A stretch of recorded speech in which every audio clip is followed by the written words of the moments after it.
இப்போ உதாரணத்துக்கு ஆங்கிலம் பேசுவது அவமானம் என்று தெரியும் நாள் வரும் அப்படின்னு அமித்ஷா அவர்கள் சொன்னார். அவங்க பிள்ளை எப்படி பேசினார், கிரிக்கெட் இதுக்காக பேசின அந்த வீடியோக்கெல்லாம் நீங்கள் பார்த்துருப்பீங்க. அதனால் பேசுறது அடிச்சு விட்றது அள்ளி விட்டாஞ்சா மாதிரி.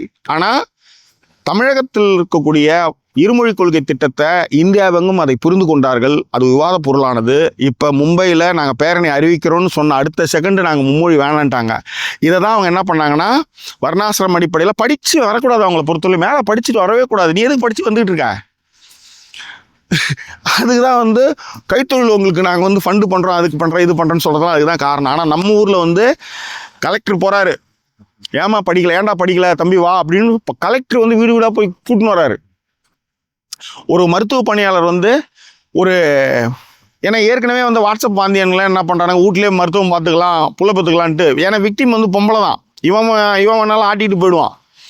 அப்போ ஒரு மருத்துவ பணியாளர் போய் அந்த பொண்ணுக்கிட்ட நீ கர்ப்பமாக இருக்கிறன்னா நீ செக் பண்ணிக்கணும், பிளட் செக்அப் பண்ணணும்லாம் சொல்கிறாரு. இந்த மாதிரி அறிவியலை துணை கொண்டு அதில் இருக்கிற பகுத்தறிவு கொண்டு 2 மொழி கொள்கை தான் சிறந்ததுன்ற அளவுக்கு நம்ம போயிட்டுருக்கோம். இவனுங்க என்ன பண்ணானுங்க, உள்ளார 1லேருந்து 3வது படிக்கிற பிள்ளைக்கு எக்ஸாமா, 5ஆவதுக்கு எக்ஸாமா, 8ஆவதுக்கு எக்ஸாமா, என்ன நினச்சிட்டு இருக்கீங்க? இதெல்லாம் தான் எதிர்ப்பு தெரிவித்து நாம் அடுத்த கட்டத்துக்கு போயிட்டுருக்கோம். இதையே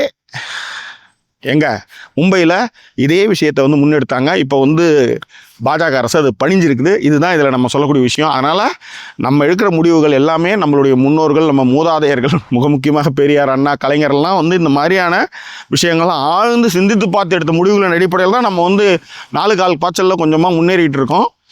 எத்தனை தடைகள் வந்தாலும் நம்ம அந்த இடத்துக்கு போய் தான் சேருவோம்.